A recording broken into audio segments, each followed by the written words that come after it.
Good day everyone, especially to Ma'am Benelin. Today I will continue the last 25 terms of forest policy. Illegal forest products pertain to all forest products derived from the public forest land without any supporting official documents.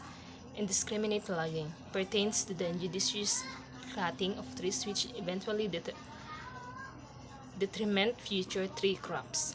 Law, a rule of conduct just obligatory and laid down by a legitimate power for common observance and benefit.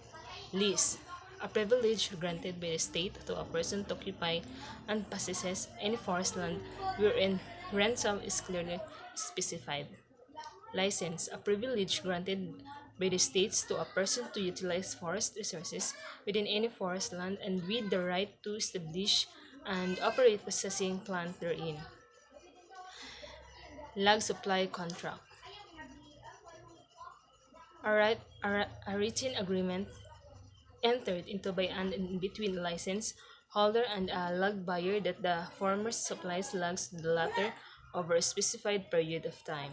Log transaction form, an accountable form prescribed jointly by the BFD, PWPA, and PLMA, issued to license holder indicating the place of transaction and logs sold and bought by the vendor and the vendee. Mangrove forest, the type of forest occurring on tidal flat along the sea coast extending along stream where the water is brackish. Marine park, any public offshore area delimited as habitat of care and unique species of marine flora and fauna.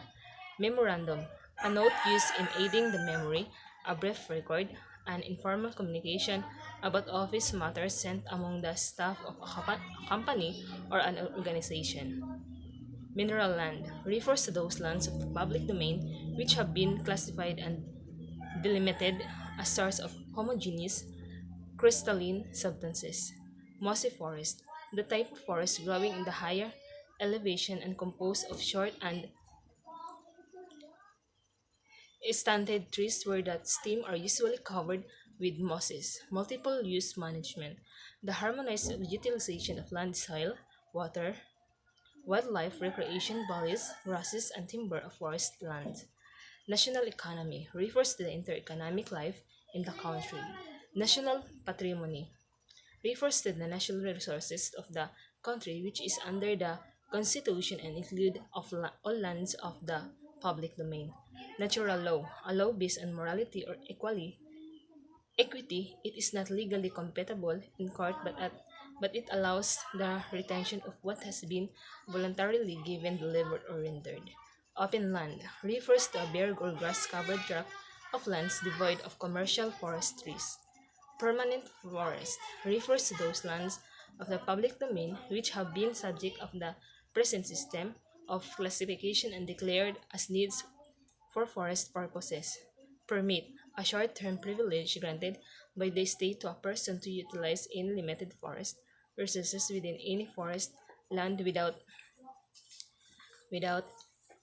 any right of occupation and possession therein. Policy formation, the way the policies take form or come into existence. Policy formulation is the process of preparing a systematic statement of the settled future course which a society has agreed to follow.